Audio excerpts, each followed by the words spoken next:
Bruce Wilkinson. A oração de Jabez. Uma pequena oração, uma resposta transformadora. Traduzido por Emerson Justino. Editora Mundo Cristão. Prefácio. Caro leitor, quero ensinar-lhe como fazer uma oração ousada a qual Deus sempre atende. Ela é breve. Uma frase composta de 4 partes, meio escondida na Bíblia. Mas creio que ela contém a chave para uma vida extraordinariamente favorecida por Deus. Esta prece mudou radicalmente aquilo que espero de Deus e o que experimento dia após dia pelo seu poder. O fato é que milhares de cristãos que têm aplicado estas verdades em suas vidas estão vendo milagres acontecerem constantemente. Está disposto a se juntar a mim para descobrir pessoalmente a oração de Jabez? Espero que sim. Bruce Wilkinson. Pequena oração, grande recompensa. Jabez orou ao Deus de Israel. O pequeno livro que você tem nas mãos fala do que acontece quando cristãos comuns procuram alcançar uma vida extraordinária do tipo que, na realidade, Deus promete àqueles que o buscam. Minha trajetória pessoal se inicia numa cozinha com armários amarelos, num dia de fortes chuvas. Estava no meu último ano de seminário em Dallas. Minha esposa Darlene e eu percebemos que estávamos passando cada vez mais tempo orando e pensando no que viria a seguir. Em que lugar eu deveria colocar minha energia, minha paixão e aplicar tudo aquilo que aprendera? O que Deus queria de nós como casal? Fiquei na cozinha e comecei a pensar num desafio que ouvira do capelão do seminário, o Dr. Richard. Você quer uma visão mais ampla para a sua vida? Ele havia perguntado isso no início daquela semana. Seja um arrematador de Deus. Um arrematador, conforme explicou Richard Selmy, era alguém que sempre fazia um pouco além daquilo que era esperado ou exigido. Tomando-se como exemplo a fabricação de móveis, arrematar é colocar os acabamentos nas peças, aplicando com paciência e bom gosto os ornamentos extras que dão o toque final de qualidade e valor. O Dr. Selmy usou como texto base a mais breve das biografias bíblicas. Foi Jabez mais ilustre do que seus irmãos. 1 Crônicas 4, 9. Jabez queria ser e fazer mais para Deus.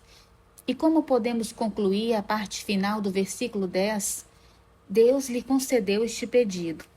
Fim do versículo, fim da história bíblica. Senhor, quero ser um arrematador para ti. Orei enquanto via pela janela aquela terrível tempestade de primavera. Mas eu estava confuso. O que Jabez fez de tão extraordinário para se destacar dos outros? Por que Deus respondeu sua oração? Por falar nisso, por que será que Deus incluiu a mini-biografia de Jabez na Bíblia? Observei as gotas de chuva que escorriam pela vidraça. De repente, meus pensamentos passaram rapidamente pelo versículo 9. Peguei minha Bíblia e li o versículo 10, a oração de Jabez. Alguma coisa naquela oração explicaria o mistério. Tinha de ser assim. Puxei uma cadeira, sentei-me à mesa, debrucei-me sobre a Bíblia e li a oração diversas vezes, procurando de todo o coração descobrir qual era o futuro que Deus tinha reservado para uma pessoa comum como eu. Na manhã seguinte, fiz a oração de Jabez, repetindo palavra por palavra. Na outra manhã, a mesma coisa. No dia seguinte, idem. 30 anos se passaram e eu ainda não parei de fazê-la. Se você me perguntasse qual foi a frase que mais mexeu com a minha vida, eu diria que, depois da oração que fiz quando fui salvo, o clamor de um arrematador chamado Jabez, lembrado não pelo que fez, mas pela forma como orou e o que aconteceu depois, foi algo revolucionário para mim. Através das páginas deste pequeno livro, quero apresentar-lhe as maravilhosas verdades presentes na oração que Jabez fez pedindo bênçãos. Quero prepará-lo para receber respostas impressionantes, vindas de Deus, como algo constante em sua vida. Como posso afirmar com tanta certeza que isso vai provocar um impacto positivo em sua vida? Afirmo isto devido à minha própria experiência e por causa do testemunho de centenas de outras pessoas ao redor do mundo, com as quais tenho compartilhado este princípio. Além disto, a oração de Jabez destila a poderosa vontade de Deus para a sua vida. E por último, o Pai Celestial deseja dar-nos muito mais do que aquilo que poderíamos pensar em pedir.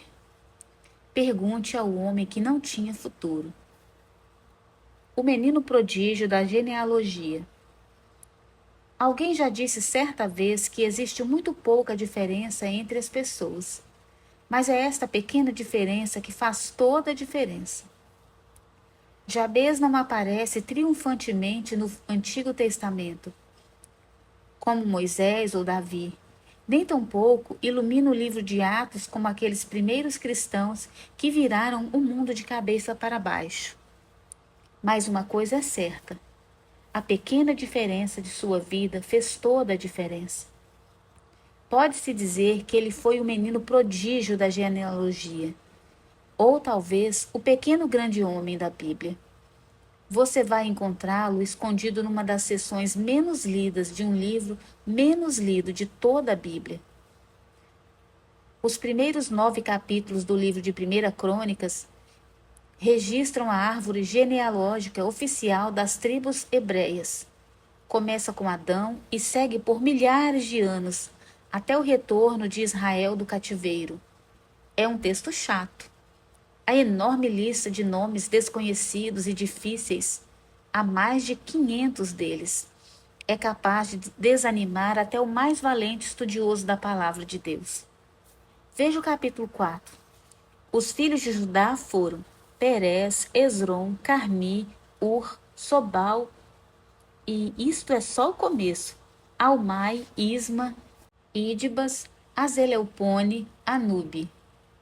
Certamente eu o perdoaria se neste ponto você decidisse colocar este pequeno livro de lado e fosse procurar o controle remoto da televisão. Mas fique comigo. Uma história interrompe repentinamente a sequência de 44 nomes deste capítulo. Foi Jabez mais ilustre do que seus irmãos. Sua mãe chamou-lhe Jabez, dizendo: porque com dores o dei à luz. Jabez invocou o nome de Deus, o Deus de Israel, dizendo: ó, que me abençoes e me alargues as fronteiras, que seja comigo a tua mão e me preserves do mal, de modo que não me sobrevenha a aflição. E Deus lhe concedeu o que lhe tinha pedido. 1 Crônicas 4, 9 e 10. No versículo seguinte, a lista de chamada dos membros da tribo de Judá continua, como se nada tivesse acontecido. Quelube, irmão de Suá, gerou a Meir. Havia alguma coisa especial nesse homem, que foi capaz de levar o historiador a fazer uma pausa na ladainha, limpar a garganta e mudar a forma. Parece que ele está dizendo: ei, espere um pouco. Você precisa saber algumas coisas sobre este cara chamado Jabez. Ele está muito acima do resto. Qual foi o segredo da reputação duradoura de Jabez? Você poderá procurar em todas as páginas da Bíblia, como eu já fiz, e não vai achar nenhuma outra informação, além da que aparece nesses versículos. As coisas começaram mal para uma pessoa que ninguém conhecia. Ele fez uma oração comum de apenas uma frase. Tudo acabou excepcionalmente bem. Está claro que o resultado pode ser atribuído à sua oração. Alguma coisa presente no pedido simples e direto que Jabez fez a Deus mudou sua vida e deixou uma marca permanente nos livros históricos de Israel. Ó, que me abençoes e me alargues as fronteiras, que seja comigo a tua mão e me preserves do mal, de modo que não me sobrevenha a aflição. À primeira vista, Os 4 pedidos podem ser considerados sinceros, sensíveis e até mesmo nobres, mas jamais seriam chamados de notáveis. Abaixo da superfície, porém, está um poder enorme, um novo e poderoso paradigma que corre contrário à nossa maneira comum de pensar. Nas páginas a seguir, quero mostrar-lhe como cada um dos pedidos de Jabez pode desencadear coisas maravilhosas em nossa vida. Vivendo além dos limites. Qual foi a última vez que Deus atuou através de você de tal modo que você reconheceu tratar-se indubitavelmente de uma ação divina? Sendo mais específico, quando foi que você viu milagres acontecendo com regularidade em sua vida? Se você é como a maioria dos cristãos, você não sabe pedir esse tipo de experiência, nem se deve fazê-lo. O que vou compartilhar com você tem possibilitado a atuação poderosa de Deus em muitas vidas, durante vários anos. Estive recentemente em Dallas para falar sobre a bênção de Jabez para um auditório de 9.000 pessoas. Depois da palestra, durante o almoço, um homem me disse: Bruce, ouvi você falar sobre a mensagem de Jabez há 15 anos e desde então não parei de fazer aquela oração. A mudança foi tão dramática que eu simplesmente não parei. Do outro lado da mesa, um amigo concordou. Ele disse que vinha fazendo a pequena oração de Jabez havia 10 anos, com resultados semelhantes. O homem ao meu lado, um cirurgião cardíaco de Indianápolis, disse que estava orando havia 5 anos. Então eu disse a todos eles: meus amigos, tenho feito a oração de Jabez por mais da metade de minha vida. Creio que pelo fato de estar lendo este livro, você compartilha do meu desejo de alcançar uma vida mais honrosa diante de Deus. Não que você deseje que os outros sejam menos que isso, mas para você nada menos que a plena bênção de Deus o satisfará. Ao se colocar diante dele para prestar contas, seu maior desejo é ouvir Deus dizer: muito bem, meu filho, meu amigo. Deus lhe reserva uma enorme quantidade de bênçãos não pedidas, todas à sua espera. Sei que isso parece impossível, até mesmo um pouco suspeito nesses dias de tanto egocentrismo. Mas é justamente esta dinâmica, seu anseio pela plenitude que vem de Deus, que tem sido a eterna vontade do Pai para a sua vida desde o início dos tempos. Se de sua parte você cumprir uma série de compromissos fundamentais, então poderá caminhar de hoje em diante com a confiança e a expectativa de que nosso Pai Celestial realizará todas estas coisas. Pense assim: em vez de ficar esperando à beira do rio, pedindo um copo com água para conseguir sobreviver cada dia, você vai fazer algo impensável. Vai pegar a pequena oração da grande recompensa e vai mergulhar no rio. A partir deste momento, você permitirá que as correntezas amorosas da graça e do poder de Deus o envolvam e carreguem para a vida que Ele preparou para você, uma vida profundamente significativa e gratificante. Se é isso que você deseja, continue lendo. 2. E por que não pedir? Ó, que me abençoes! Você está num retiro espiritual nas montanhas, junto com outras pessoas que desejam experimentar uma vida cristã mais plena. Durante o retiro, cada participante tem tido acesso a um mentor pessoal. O seu mentor está na casa dos 60 anos e tem influenciado pessoas por um período mais longo do que os anos que você tem de vida. A caminho do banheiro, no primeiro dia pela manhã, você passa diante do quarto de seu mentor. A porta está entreaberta e ele acabou de ajoelhar para orar. Você não resiste e pensa: como é que um gigante na fé começa suas orações? Para por um instante e chega mais perto. Será que ele vai orar por reavivamento espiritual? Pelos famintos ao redor do mundo? Será que vai orar por você? Mas o que você ouve é o seguinte: ó Senhor, a primeira coisa que te peço nesta manhã é que abençoes a mim. Chocado, diante de uma oração egoísta como esta, você segue para o chuveiro. Porém, Enquanto ajusta a temperatura da água, um pensamento lhe sobrevém. É tão óbvio que você se surpreende por não ter pensado nisso antes. Os grandes homens de fé têm uma maneira de pensar diferente da nossa. Depois de se trocar e se preparar para o café, você já está convencido.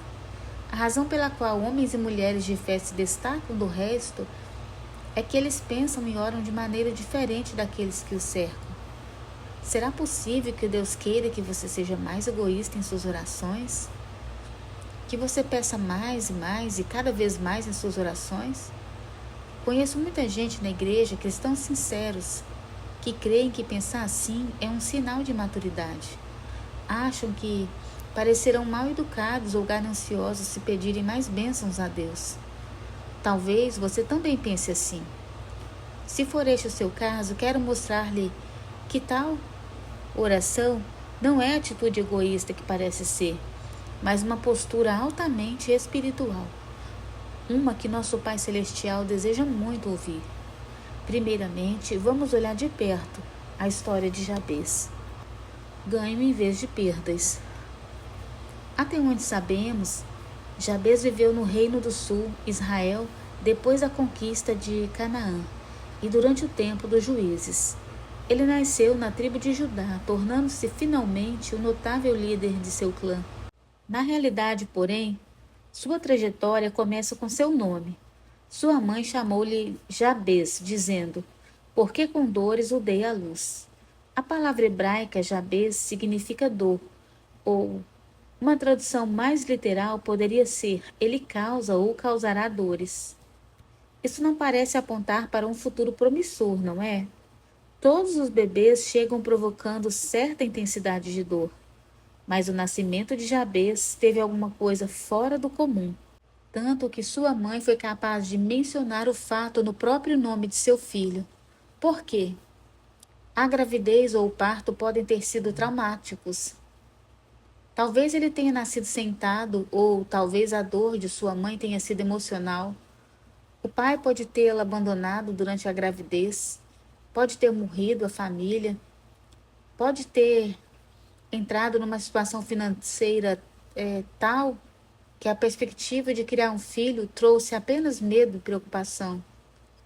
Somente Deus sabe com certeza o que causou a dor naquela mãe angustiada. Não que isso não tenha feito tanta diferença para o jovem Jabez. Ele cresceu com um nome que todo garoto odiaria. Imagine passar a infância suportando a gozação dos meninos mais fortes, lembrar diariamente que sua chegada não foi bem-vinda e sentir vergonha por ter um nome esquisito.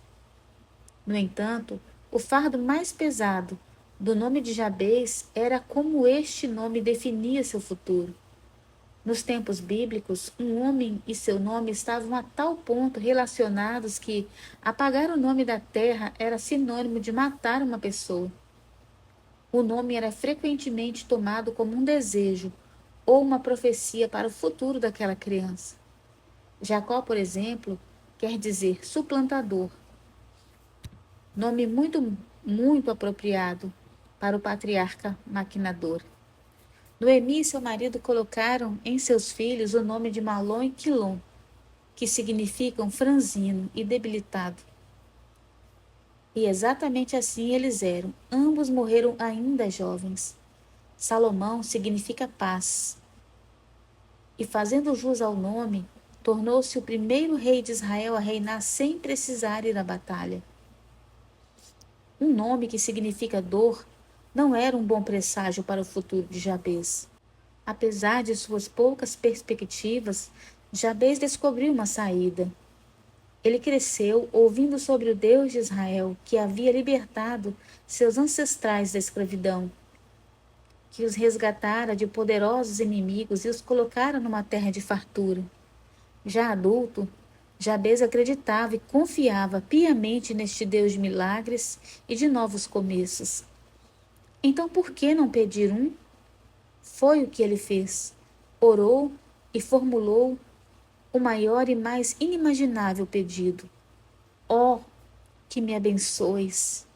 Gosto da urgência e da vulnerabilidade pessoal deste apelo. Uma tradução mais literal do hebraico seria: abençoe-me muito mesmo. Seria como acrescentar 5 pontos de exclamação ao pedido, ou mesmo escrevê-lo em letras garrafais sublinhadas. Lá no fundo de minha mente, imagino Jabez em pé diante de um imenso portão, fixado a 2 muros cuja altura alcança os céus, oprimido pelo peso da tristeza de seu passado e da melancolia de seu presente. A única coisa que ele consegue ver diante de si é a impossibilidade. Um final nada feliz. Porém, levantando suas mãos aos céus, ele clama: Pai, meu Pai, por favor, abençoe-me. E, Senhor, quero pedir-te que me abençoes muito. Logo após a última palavra, inicia-se a transformação. Ele ouve um forte estalo, depois o ranger das quebradiças, enquanto o imenso portão começa a se afastar dele, abrindo-se num enorme arco. Ali, estendendo-se até o horizonte, estão campos repletos de bênçãos, e Jabez dá o passo inicial, rumo a uma nova vida. Bênçãos não foram feitas para serem jogadas fora. Antes de sermos capazes de pedir a bênção de Deus com total confiança, precisamos de uma compreensão clara do que esta palavra significa. Ouvimos as palavras bênção e abençoar em todos os púlpitos. Pedimos que Deus abençoe os missionários, as crianças, as comidas que estamos prestes a comer. É costume de alguns pedirem bênção dos pais ou avós. Não é à toa que o significado da palavra bênção tenha se transformado em algo tão vago e inócuo quanto a expressão bom dia. Não é de se admirar que os cristãos de hoje não estejam à busca de bênçãos, não sabem o que significam. Abençoar no sentido bíblico significa pedir ou conceder um favor sobrenatural. Ao clamarmos pelas bênçãos de Deus, não estamos pedindo aquilo que poderíamos conseguir com nossos próprios esforços. Estamos clamando pela maravilhosa e ilimitada bondade que apenas Deus tem o poder de conhecer plenamente e nos conceder. É a esse tipo de riqueza que o escritor de Provérbios se refere. A bênção do Senhor é a base da verdadeira riqueza, pois não traz tristeza e preocupações. Provérbios 10, 22. Observe um aspecto fundamental no pedido de Jabez. Ele deixou inteiramente nas mãos de Deus a natureza da bênção, onde, quando e como ela seria dada a Jabez. Esse tipo de confiança radical nas boas intenções de Deus para conosco não tem nada em comum com a doutrina da prosperidade. Ela prega que você deve pedir a Deus uma Mercedes, um salário milionário ou algum outro sinal exterior que possa significar que você encontrou um meio de fazer seu pé de meia, através de uma conexão especial com Deus. Ao contrário, a bênção de Jabez é muito definida. Pede a Deus que Ele nos dê nada mais e nada menos do que Ele tem reservado para nós. Quando buscamos a bênção de Deus como valor máximo para a nossa vida, estamos nos jogando de corpo inteiro no rio da vontade de Deus, de seu poder e de seu propósito para nós. Todas as demais necessidades se tornam secundárias diante daquilo que realmente queremos. Ficar totalmente imersos naquilo que Deus está tentando fazer em nós, através de nós e ao nosso redor para a sua glória. Permita-me falar-lhe de um legítimo subproduto da busca sincera pela bênção de Deus. A sua vida será marcada por milagres. Como posso saber? Porque Deus nos promete, e tenho visto essas coisas acontecerem em minha própria vida. O poder que Deus tem de realizar grandes coisas, de repente não encontra obstáculo em você. Você está caminhando na direção do Senhor, está orando exatamente por aquilo que Ele deseja. De repente, as forças desimpedidas do céu começam a realizar a perfeita vontade de Deus através de você. E você será o primeiro a perceber isto. Mas há um problema. Seu João vai para o céu. Suponha que Deus quisesse enviar-lhe 23 bênçãos hoje. mas você acabou recebendo apenas uma delas. Qual seria a razão? Conta-se uma pequena história na qual seu João morreu e foi para o céu. São Pedro o aguardava junto aos portões para levá-lo a um passeio. Ali no meio do esplendor das ruas de ouro, das mansões celestes e dos coros de anjos, seu João observa um prédio bastante estranho. Para ele aquilo se parecia com um enorme armazém. Não tinha janelas e havia apenas uma porta. Porém, quando ele pede para entrar, Pedro hesita um pouco. Olha, acho que você não quer ver o que existe lá dentro, diz o apóstolo ao recém-chegado. Mas por que deveriam existir segredos no céu? Fica pensando seu João. Que surpresa tão grande poderia me esperar ali? Quando o passeio oficial termina, seu João continua pensando naquele edifício e pede novamente para ver o que há lá dentro. Pedro finalmente cede. Quando o apóstolo abre a porta, seu João quase o atropela em sua ânsia de desvendar aquele mistério. Percebe que o prédio tem corredores e mais corredores, com prateleiras do chão até o teto, cada uma delas repleta de caixas brancas amarradas com fitas vermelhas. Estas caixas têm nomes escritos nelas, nota seu João, pensando em voz alta. Então ele se vira para Pedro e pergunta: há alguma com meu nome? Sim, responde o apóstolo. Pedro tenta levar seu João para fora do prédio. Francamente, seu João, diz Pedro, acho que se eu fosse o senhor... Mas seu João já está bem próximo do corredor J, procurando sua caixa. Pedro vai seguindo atrás, balançando a cabeça. Ele alcança seu João no momento em que este já puxou a fita de sua caixa e está quase tirando a tampa. Ao olhar o interior da caixa, seu João reconhece o conteúdo instantaneamente. Deixa escapar um enorme suspiro, semelhante aos muitos que Pedro já escutara tantas vezes.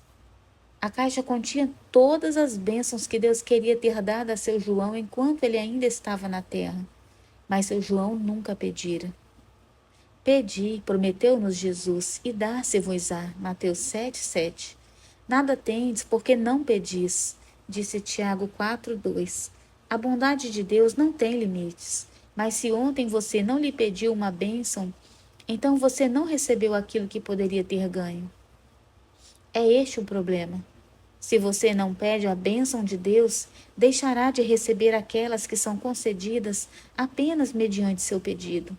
Da mesma forma que um pai se sente honrado por ver um filho pedindo a sua bênção, nosso Pai se agrada em atender generosamente, quando a bênção dele é tudo o que você mais quer.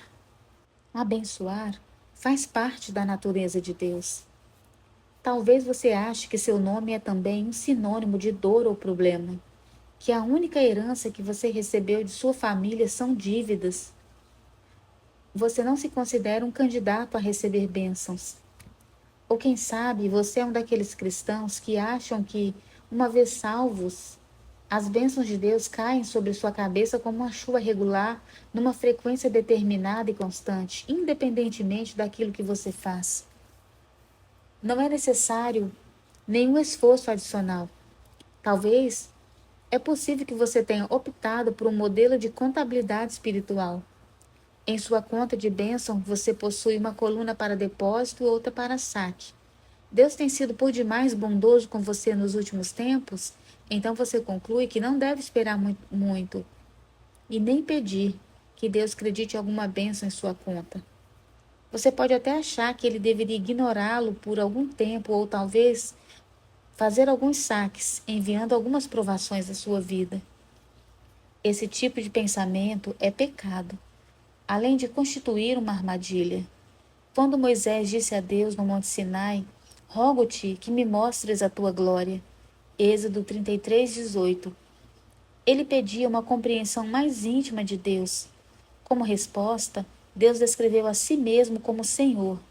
Senhor Deus compassivo, clemente e longânimo, e grande em misericórdia e fidelidade. Êxodo 34:6. Incrível, a própria natureza de Deus é ter bondade com tamanha abundância que ela transborda sobre a nossa vida indigna. Se você pensa que Deus não é assim, peço que mude sua maneira de pensar. Sugiro que você se comprometa a pedir todos os dias que Deus o abençoe e mais, que Ele o abençoe muito. A liberalidade de Deus é limitada somente por nós, não por seus recursos, poder ou disposição de dar. Jabez foi abençoado simplesmente porque se recusou a deixar algum obstáculo, alguma pessoa ou alguma opinião se colocar num patamar superior à natureza de Deus. Faz parte da natureza de Deus nos abençoar. Sua bondade em registrar a história de Jabez na Bíblia é uma prova de que o que importa não é quem você é, e nem aquilo que seus pais decidiram que você seria, nem qual é o seu destino. O que realmente importa é saber quem você quer ser e pedir isso. Através de uma simples e confiante oração, você pode mudar seu futuro. Você pode mudar aquilo que vai acontecer no próximo minuto de sua vida. 3. Vivendo de maneira abundante. E me alargues as fronteiras.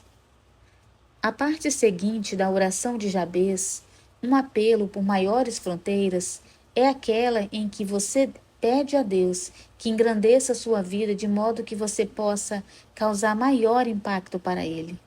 A partir do contexto e dos resultados da oração de Jabez, podemos ver que havia mais no seu pedido do que um simples desejo de possuir mais terras. Ele queria mais influência, maior responsabilidade e maior oportunidade para deixar uma marca para o Deus de Israel. Dependendo da versão do texto que você esteja lendo, a palavra fronteira também pode ser traduzida por termos ou terras.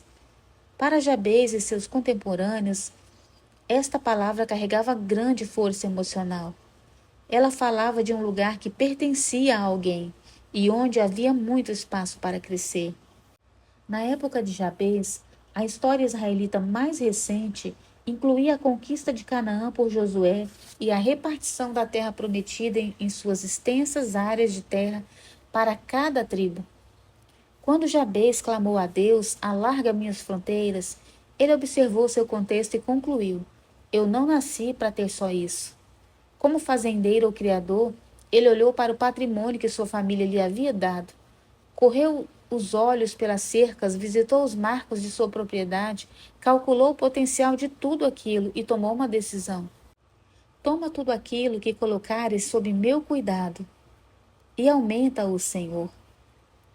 Se Jabez trabalhasse em Wall Street, é possível que ele estivesse feito a seguinte oração: Senhor, aumenta o valor da minha carteira de investimentos?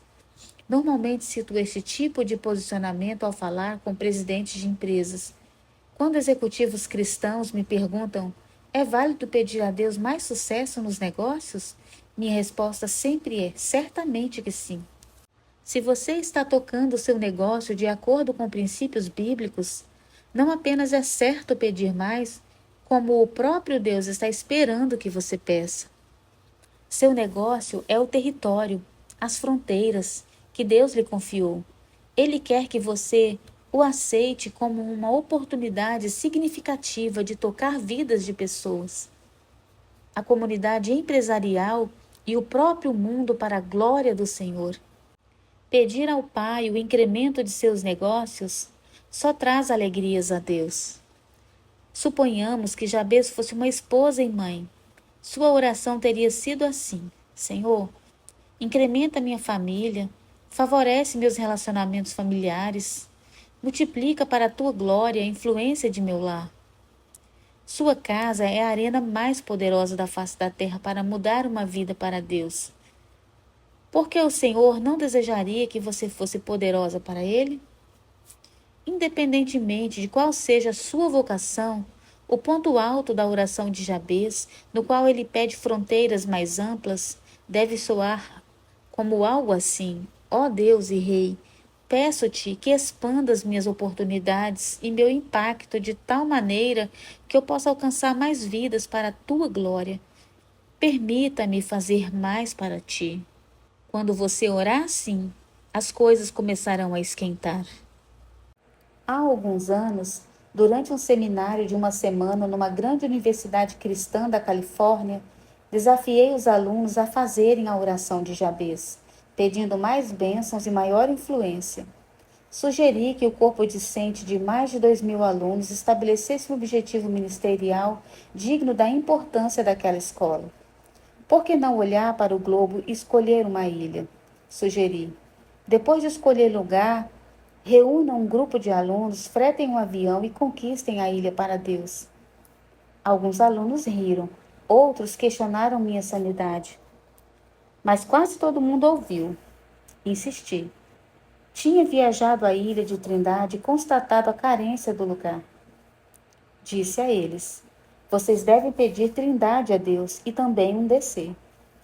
Ninguém comprou a ideia. Mesmo assim, o desafio deu início a uma agitada conversa.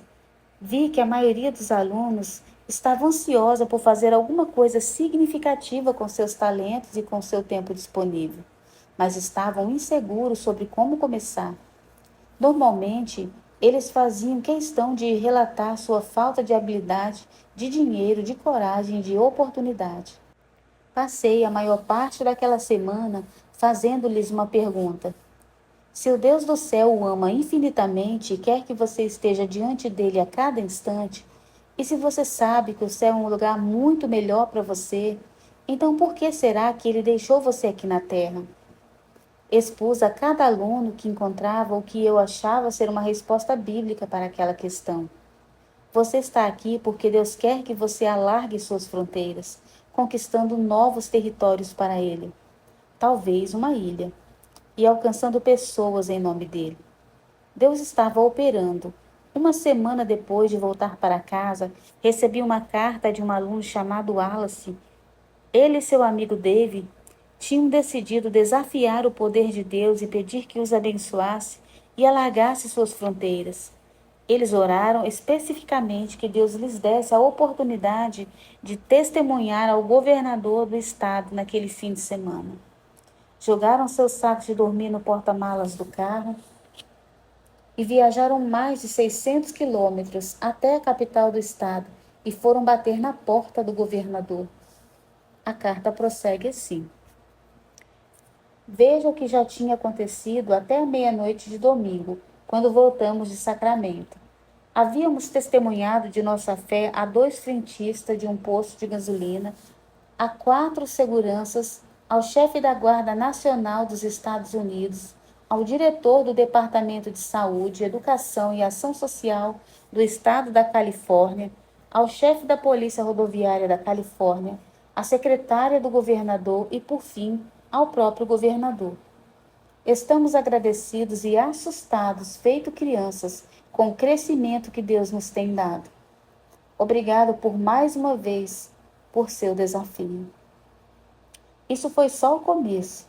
Nas semanas e meses que se seguiram, uma visão de fronteiras mais larga varreu o campus. No outono, um aluno orientado por Alice e David já havia montado um grande projeto missionário para o verão seguinte, chamado Operação Jabez. Seu objetivo, reunir um grupo de alunos autossustentados, fretar um avião e, adivinhe, voar para a ilha de Trindade para um ministério de verão. E foi exatamente isso que eles fizeram. O grupo foi composto de 126 alunos e professores.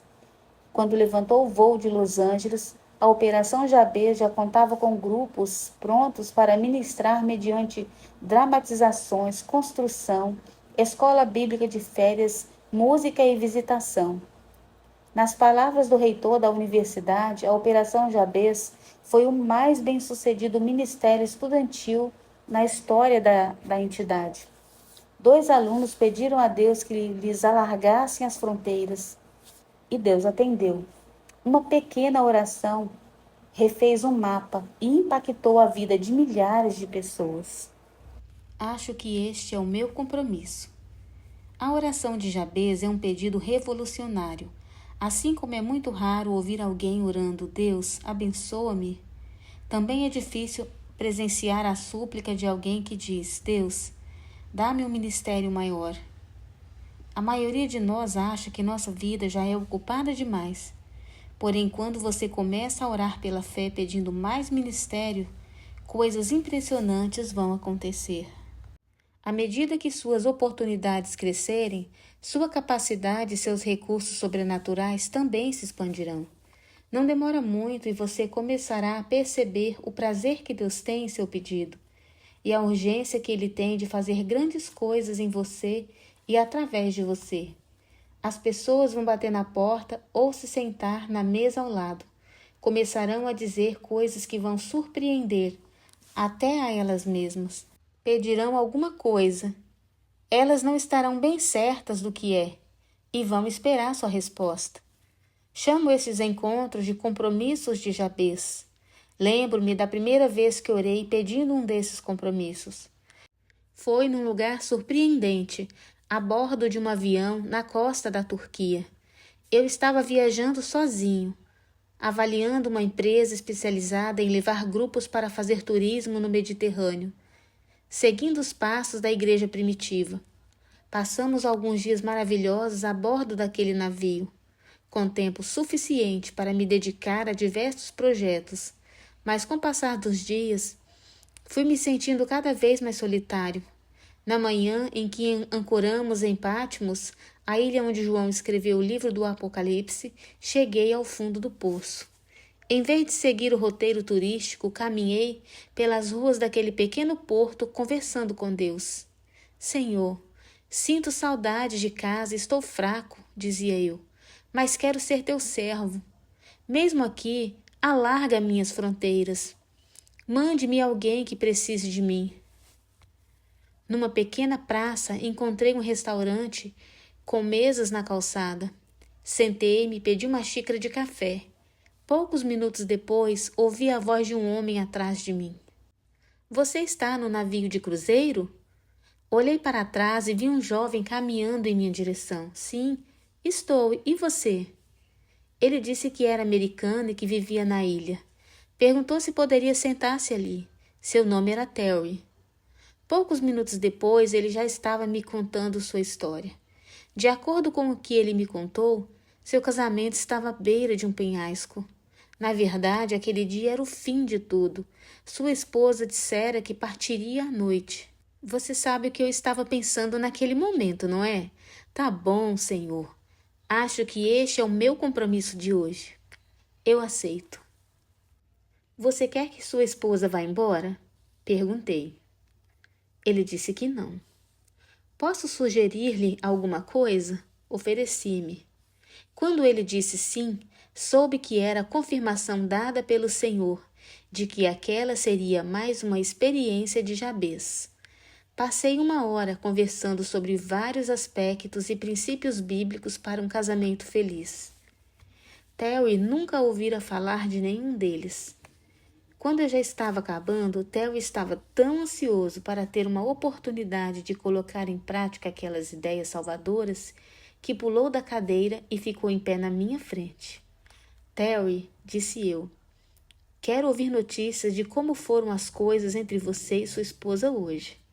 Aconteça o que acontecer, venha até o navio antes de partirmos e me conte, está bem? Terry concordou. Despediu-se e partiu. Naquela noite, todos voltaram ao navio. Eu estava no convés esperando alguma coisa.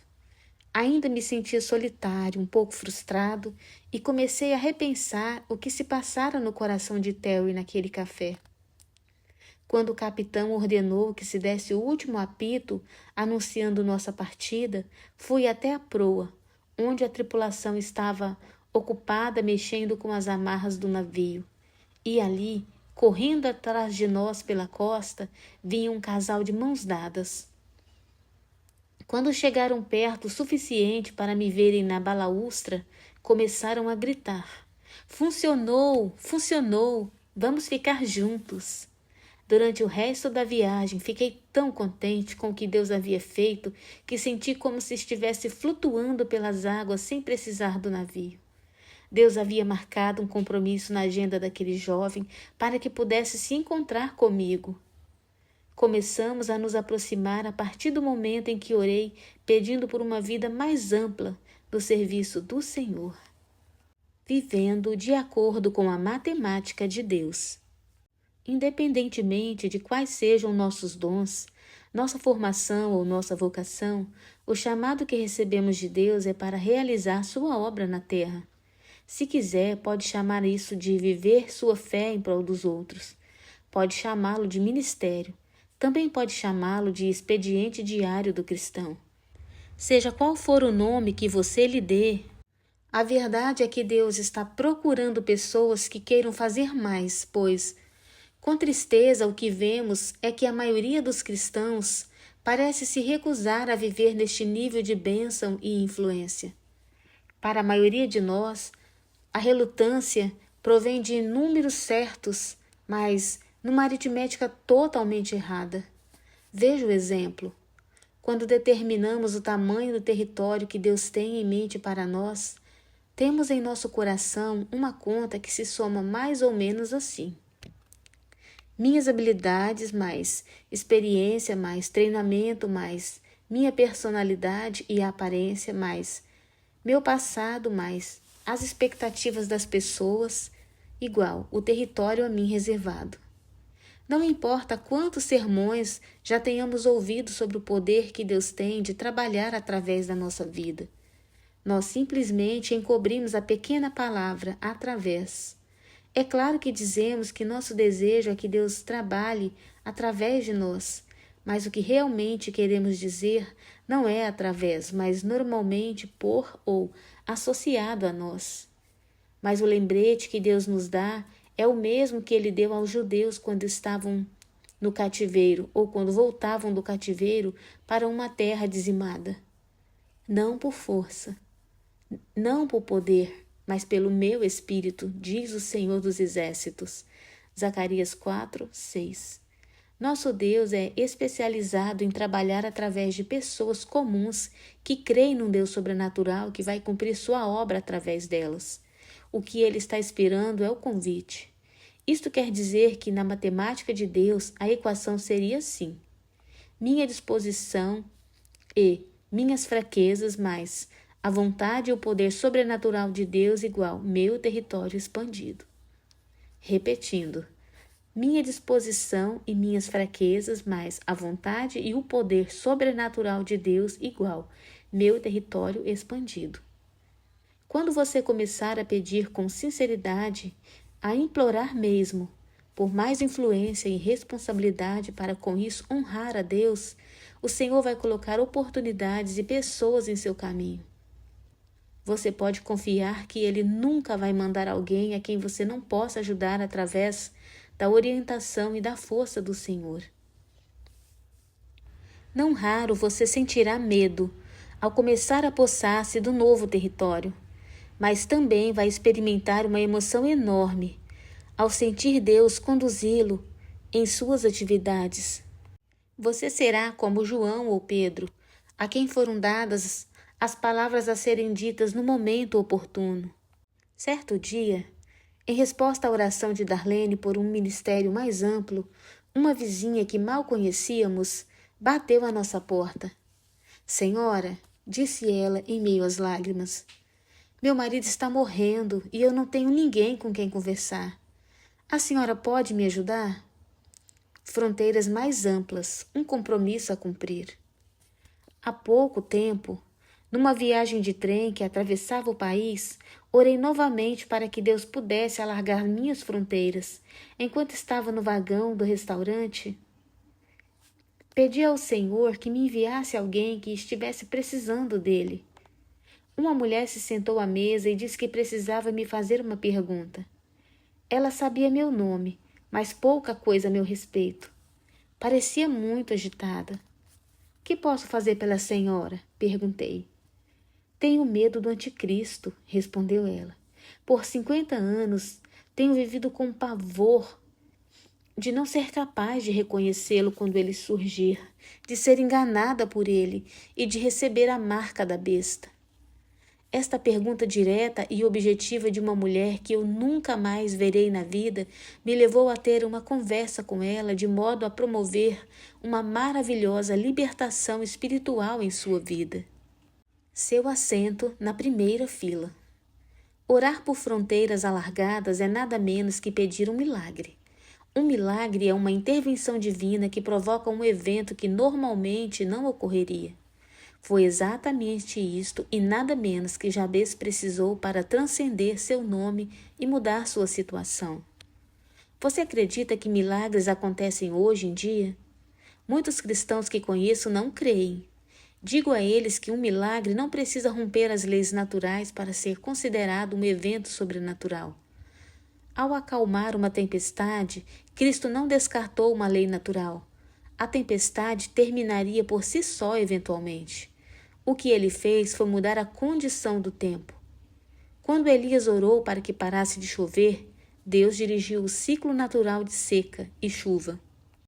Do mesmo modo, os poderes divinos de operar milagres estavam claramente em evidência quando, ao saber das necessidades de Terry, Deus nos colocou juntos na ilha de Patmos. Assim também, Deus operou quando permitiu que eu conversasse com aquela mulher no trem. Os milagres mais emocionantes em minha vida aconteceram quando fiz a Deus o audacioso pedido de expandir muito o seu reino. Você não precisa de Deus para dar pequenos passos. É quando você se entrega a Deus e se coloca no centro dos planos dele para este mundo que estão acima de nossa capacidade de executá-los. E quando implora a Deus dizendo: Senhor, usa-me, dá-me um ministério para ti, que os verdadeiros milagres são desencadeados. É neste momento que os céus enviam anjos, recursos, forças e as pessoas de que você precisa. Sou testemunha disto. Vi isto acontecer centenas de vezes. Deus sempre intervém quando você coloca as prioridades dele acima das suas. Se você orar ao Senhor pedindo o alargamento de suas fronteiras, com certeza você vai reconhecer sua resposta divina. Você terá um assento na primeira fila de um grande espetáculo, uma vida cheia de milagres. 4. O toque da grandeza. Que seja comigo a tua mão. E agora? Você avançou rápido demais e deu de cara com a dura realidade. Você é incapaz de manter a vida que acabou de alcançar. Depois de ousarem pedir por um ministério mais amplo, muitos vacilaram neste ponto de sua transformação espiritual. Eles receberam bênçãos numa escala que jamais imaginaram ser possível. Viram Deus ampliar os limites de sua influência e de suas oportunidades. Mas, de repente, o vento que soprava sob suas asas parou. Desamparados, eles começaram a cair em queda livre. Isso lhe parece familiar? Talvez as novas oportunidades que surgiram na empresa parecem exigir recursos que você não possui. É possível que os adolescentes que começaram a se reunir em sua casa estejam influenciando negativamente sua família num nível mais profundo que a sua influência positiva sobre a vida deles. Talvez as oportunidades ministeriais que você pediu e que finalmente lhe foram dadas pareçam exigir uma pessoa com habilidades muito superiores às suas. Você recebeu um cesto repleto das bênçãos de Deus, marchou rumo ao novo território e tropeçou diante de circunstâncias esmagadoras. Quando os cristãos se veem nesse tipo de enrascada, frequentemente se sentem amedrontados, enganados, abandonados e um pouco irados. Foi o que aconteceu comigo, buscando o poder. Eu caí em queda livre, senti-me fraco e fora de controle, muito diferente de como um líder deve sentir-se, e na maior parte do tempo tudo que eu podia ver era o chão chegando cada vez mais perto. Isso aconteceu no começo da minha aventura ministerial, quando as portas se escancararam diante de possibilidades fabulosas na organização cristã que eu dirijo, a Caminhada Bíblica. Não conseguia me livrar da sensação de que eu era a pessoa errada para esse trabalho. Profundamente desnorteado, decidi buscar o conselho de um homem mais experiente e maduro, John Mitchell. Estava na casa dos 80 anos naquela época, nascera em Yorkshire, Inglaterra, e era um grande professor de Bíblia e pai espiritual de milhares de pessoas. Contei-lhe o que pensava ser a direção de Deus para mim e confessei-lhe meu problema. Ainda tentava descrever minha crise em detalhes. quando ele me interrompeu. Meu filho, disse ele com seu sotaque característico, esse sentimento do qual você está fugindo se chama dependência. Significa que você está caminhando com o Senhor Jesus. Fez uma pausa para que eu pudesse digerir o que ele acabara de dizer e continuou. A verdade é que no momento em que você não estiver se sentindo dependente, estará deixando de viver verdadeiramente pela fé. Não gostei do que acabara de ouvir. Dr. Mitchell, o senhor está dizendo que essa sensação de incapacidade é de fato o que devo sentir? Certamente que sim, meu jovem, disse ele todo sorridente. É exatamente isso. É assustador e totalmente emocionante, não é? Na condição de filhos e filhas de Deus, eleitos e abençoados por Ele, devemos arriscar algo tão ousado que o fracasso é garantido, a não ser que Deus intervenha. Reserve alguns instantes para meditar em oração e tentar compreender até que ponto esta verdade se opõe a tudo quanto você escolheria humanamente. Isso vai contra o bom senso. Contradiz sua experiência anterior. Parece desconsiderar seus sentimentos, seu treinamento e sua necessidade de sentir-se seguro. Conspira para que você acabe parecendo um tolo e fracassado. Mas é este o plano de Deus para seus honrados servos. Temos de admitir que os grandes heróis da vida parecem desconhecer o conceito de dependência, mas eu e você fomos feitos para ela. Depender de Deus transforma em heróis pessoas comuns como eu, você e Jabez. Como? Somos forçados a clamar como Jabez fez em seu terceiro apelo. Que seja comigo a tua mão. Através desse clamor, desencadeamos o poder de Deus para realizar sua vontade e demonstrar sua glória por meio de todas aquelas aparentes impossibilidades. Observe que Jabez não começou sua oração pedindo que a mão de Deus estivesse com ele. Àquela altura, ele ainda não tinha consciência dessa necessidade. As coisas ainda estavam sob controle. Seus riscos e os temores a eles inerentes eram mínimos, mas quando suas fronteiras começaram a se alargar e tarefas proporcionais ao tamanho do reino de Deus começaram a se colocar diante dele, Jabez sabia que precisava de uma mão divina. E rápido. Ele poderia ter desistido ou tentado continuar por esforço próprio. Em vez disso, ele orou. Se buscar as bênçãos de Deus é nosso mais elevado ato de adoração, e se pedir para fazer mais para Deus é nossa ambição maior, requerer que a mão de Deus esteja sobre nós é a nossa escolha estratégica para que as grandes coisas que Deus está fazendo em nossa vida se perpetuem e continuem a florescer. É por isso que podemos chamar a mão de Deus sobre nós de o toque de grandeza. Você não se torna grande, você se torna dependente da forte mão de Deus. As necessidades que você coloca nas mãos do Senhor se transformam em oportunidades ilimitadas. Deus se engrandece através de você. Uma escada até as nuvens. Certo dia, Darlene e eu fomos a um enorme parque urbano no sul da Califórnia com nossos filhos, na época que ainda eram pré-escolares. Era o tipo de parque que faz um homem crescido desejar voltar a ser criança. Havia balanços, labirintos, gangorras, mas o mais emocionante eram os escorregadores. Não apenas um, mas 3, um pequeno, um médio e um gigante. David, que na época tinha 5 anos, correu como uma bala na direção do pequeno. Por que você não desce com ele? Perguntou-me Darlene. Mas eu tinha outra ideia. Vamos esperar e ver o que acontece, disse eu. Assim relaxamos no banco próximo e ficamos observando. David subiu depressa ao topo do escorregador menor, acenou para nós com um enorme sorriso nos lábios e deslizou rapidamente. Sem hesitação, ele resolveu partir para o tamanho médio. Começou a subir a escada e na metade do trajeto olhou para mim. Virei o rosto. Ele analisou suas opções por alguns instantes e cuidadosamente começou a descer degrau por degrau. Querido, você precisa ir até lá e ajudá-lo, disse minha esposa. Ainda não, respondi, na esperança de que minha piscada de olho pudesse dizer a ela que eu não estava sendo descuidado com o menino. David ficou alguns minutos na base do escorregador olhando outras crianças subirem, escorregarem e correrem de volta para subir de novo. Finalmente ele se decidiu, criou coragem, subiu e escorregou para baixo. Na verdade, fez isso 3 vezes, sem nem olhar para nós. Então vimos nosso filho encarar o maior escorregador de todos. Nesse momento, Darlene ficava ansiosa.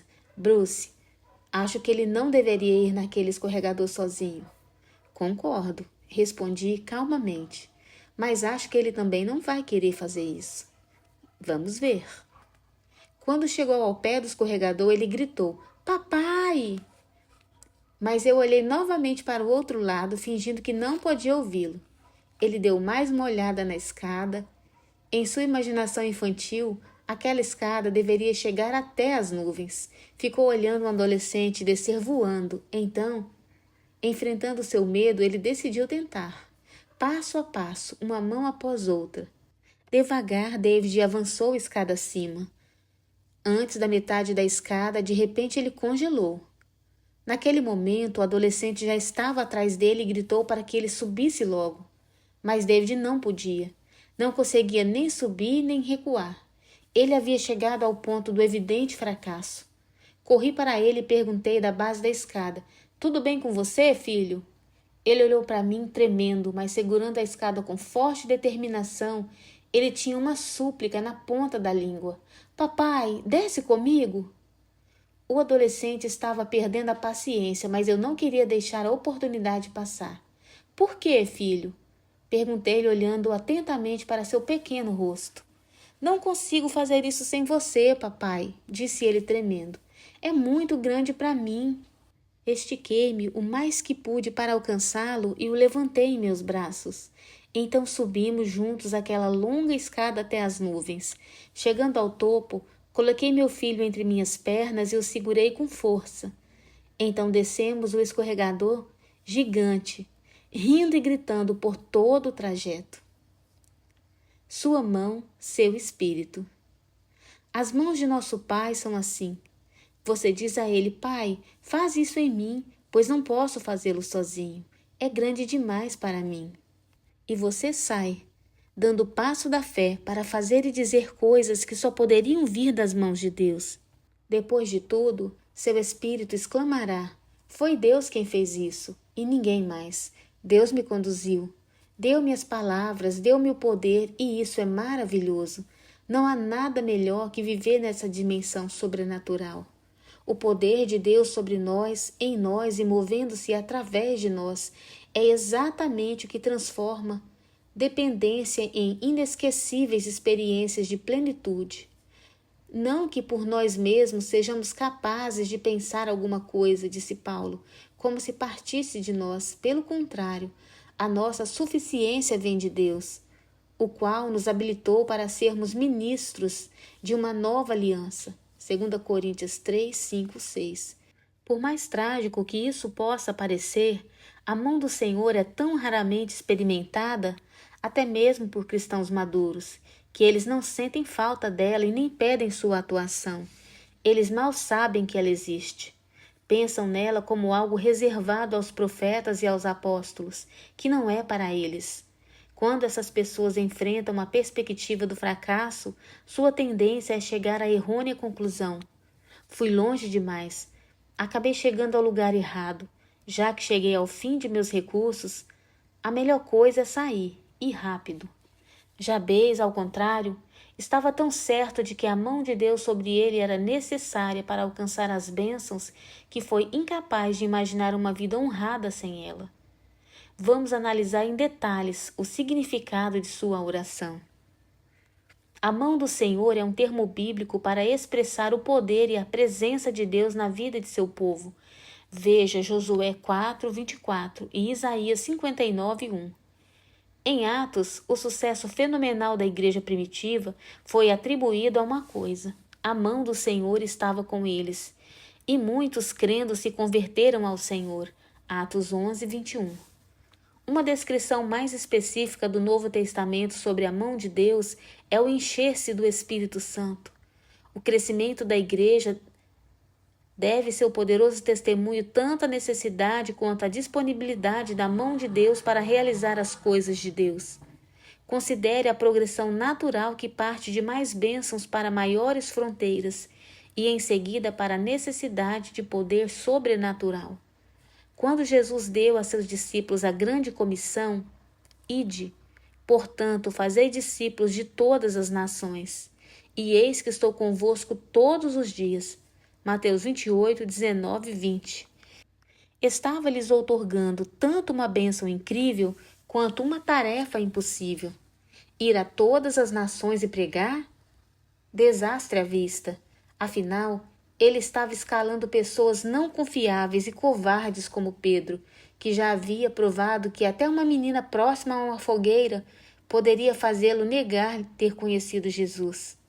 No entanto, ao enviar o Espírito Santo, Atos 1:8, Jesus tocou aqueles cristãos comuns como um toque de grandeza, enchendo-os de seu poder miraculoso para espalhar o Evangelho por toda a terra. Você notará, de fato, que a frase presente ao relato de Lucas, cheios do Espírito Santo, frequentemente está ligada a uma consequência. Eles falavam com intrepidez. Veja Atos 4, 13, 5, 29, 7, 21, 9, 27. Apenas Deus, trabalhando através deles, poderia executar os milagres e as conversões em massa que se seguiram. Ao pedirmos a poderosa presença de Deus, tal como Jabez e a igreja primitiva fizeram, também veremos resultados tremendos que podem ser explicados somente como vindos da mão de Deus. O que mais me surpreende sobre a igreja primitiva é que os cristãos buscavam ser continuamente cheios de Deus. Veja Atos 4, 23 e 31. Eram conhecidos como uma comunidade que passava horas e até dias em oração juntos, esperando em Deus e pedindo seu poder. Veja Atos 2, 42, 47. Eles ansiavam por receber mais da mão de Deus, um preenchimento espiritual renovado do poder de Deus que poderia transformar um fracasso certo e iminente em um milagre, fazendo com que tarefas impossíveis se realizassem. Paulo instruiu os cristãos de Éfeso a fazer disso uma prioridade, para que sejais tomados de toda a plenitude de Deus. Efésios 3, 19. Com este fim em mente, Paulo orou para que Deus os abençoasse e os fortalecesse mediante o Espírito Santo. Efésios 3, 16. Quando foi a última vez em que sua igreja se reuniu e pediu para ser cheia do Espírito Santo? Qual foi a última vez em que você orou com frequência e fervor, dizendo: ó Senhor, coloca a tua mão sobre mim, enche-me com teu Espírito? A rápida disseminação das boas novas no mundo romano não poderia ter acontecido de outra maneira. 12 adolescentes e um ovo que desaparecia. Há muitos anos, quando eu servia como pastor de jovens numa grande igreja de Nova Jersey, 12 adolescentes me provaram que a mão de Deus está disponível a todo cristão que a pede. Escolhemos uma área no subúrbio de Nova York para desenvolver um projeto missionário durante as férias, com o objetivo de evangelizar a juventude da região em 6 semanas. Optamos por uma estratégia de 3 partes. Começaríamos com estudos bíblicos nos quintais dos lares.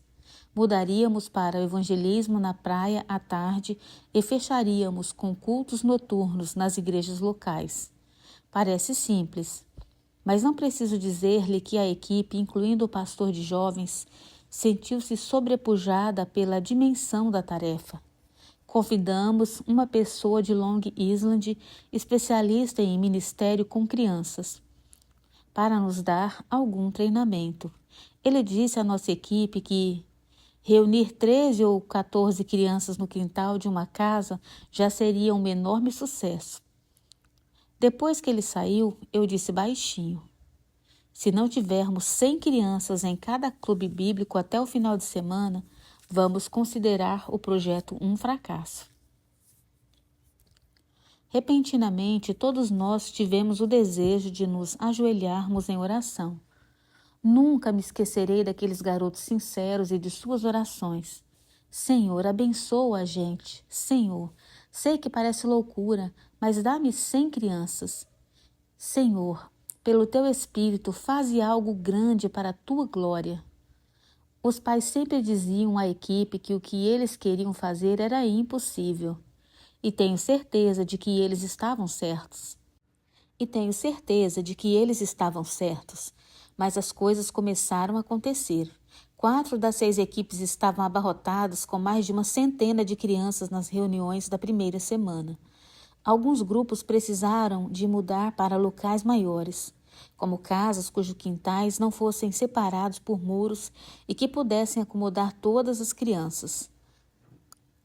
Até o final da semana já havíamos compartilhado as boas novas com mais de 500 crianças, a maioria das quais nunca tinha ido à igreja. Se esse milagre já não fosse suficiente, a etapa da praia do nosso projeto missionário para Long Island conseguiu ainda mais, ajudada por um pouco de mágica. A verdade é que fui a uma loja de novidades e voltei com um kit de mágica para iniciantes. Aquelas caixas com coisas escritas do tipo tudo que você precisa para se divertir e impressionar seus amigos.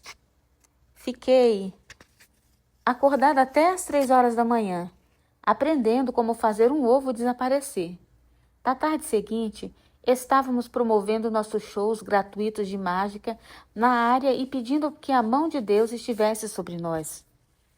Estávamos orando especificamente por 30 conversões a Cristo no primeiro dia. Nosso público cresceu de uma simples fileira de crianças deixadas ali por seus pais que queriam alguns minutos de paz para mais de 150 pessoas em trajes de banho. Mudamos o show, saindo das mágicas para apresentações que contavam histórias bíblicas. Os pais começaram a chegar mais perto. Por fim, grupos de adolescentes começaram a se aproximar e fizeram o grupo crescer, chegando a 250 pessoas no final da tarde. Quando fizemos o apelo, no final do show, nada menos que 30 pessoas revelaram que gostariam de receber a Jesus Cristo como seu Salvador, ali mesmo na praia. Uma vez organizado o Ministério da Praia, demos início às cruzadas noturnas para jovens nas igrejas locais. Deus abençoou nossos esforços, além de todas as expectativas, mas totalmente de acordo com o escopo de nossa oração de Jabez. Após 6 semanas de incursão, podemos contar 1.200 novos cristãos em Long Island, e todos receberam orientação e material de apoio.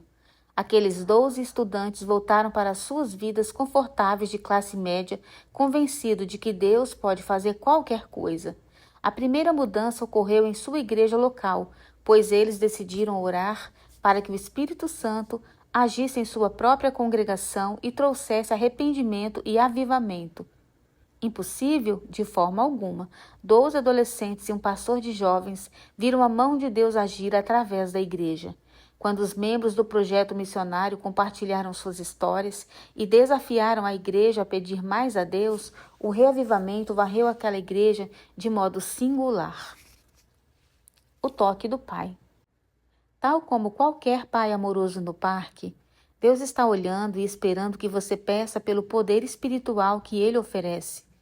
Porque, quanto ao Senhor, seus olhos passam por toda a terra, para mostrar-se forte para com aqueles cujo coração é totalmente dele. 2 Crônicas 16, 9. Perceba que Deus não está fazendo uma varredura na linha do horizonte à procura de gigantes espirituais ou seminaristas talentosos. Deus busca com zelo aqueles que são sinceramente leais a Ele. Nossa parte resume-se em fornecer-lhe um coração fiel. Um simples apelo trará para você e para mim os inexplicáveis feitos do Espírito. Pelo toque divino, você pode experimentar o entusiasmo sobrenatural, a ousadia e o poder. Depende de você. Peça todos os dias o toque do Pai, porque para o cristão, dependência é apenas um sinônimo de poder. 5. mantendo segura a herança. E me preserves do mal. Um anúncio de página inteira numa revista mostra um gladiador romano em apuros. Sua espada está caída no chão. O leão enfurecido está de bote armado, com a boca aberta. A multidão no coliseu em pé assiste horrorizada ao gladiador apavorado tentando fugir. No pé da página, lê-se a seguinte frase: não é sempre que você pode se dar ao luxo de ser o segundo colocado. Depois de pedir e receber bênçãos sobrenaturais, influência e poder, Jabez poderia ter imaginado que era capaz de entrar em qualquer arena e enfrentar qualquer leão e vencer. Você poderia pressupor que uma pessoa com a mão de Deus sobre si oraria dizendo: protege-me no meio do mal. Mas Jabez sabia o que aquele gladiador malfadado não entendia. A melhor estratégia para vencer o leão bravio é manter-se fora da arena. É por isso que a parte final da sua oração trata do pedido para que Deus o mantenha fora da briga. E me preserves do mal. O último pedido de Jabez é uma estratégia brilhante, mas pouco entendida para manter uma vida abençoada. Afinal, à medida que sua vida transcende o comum e começa a conquistar novos territórios para Deus, adivinhe de quem é o terreno que você está invadindo. No capítulo anterior, aprendemos a pedir poder sobrenatural para trabalharmos apesar de nossas fraquezas. Neste capítulo, rogamos por proteção sobrenatural contra Satanás e contra a capacidade dele de fazer-nos chegar em um segundo lugar. Os perigos do sucesso espiritual. É fato comprovado que o sucesso traz consigo grandes oportunidades de fracasso. É só dar uma olhada nos líderes cristãos que caíram em pecado, foram dispensados de seus ministérios e deixaram atrás de si uma enorme quantidade de pessoas abaladas, desiludidas e machucadas. Como alguém já disse, ser abençoado é o maior dos perigos, pois isto tende a anular nosso senso de dependência de Deus e nos deixa propensos à arrogância. Quanto mais você caminha numa vida cheia de bênçãos sobrenaturais, mais precisará do apelo final da oração de Jabez. Você enfrentará mais ataques dirigidos a você e a sua família. Ficará familiarizado com os indesejáveis dardos do inimigo, de extração, oposição, opressão. Apenas para começar. Na verdade, se sua experiência não for assim, tome cuidado.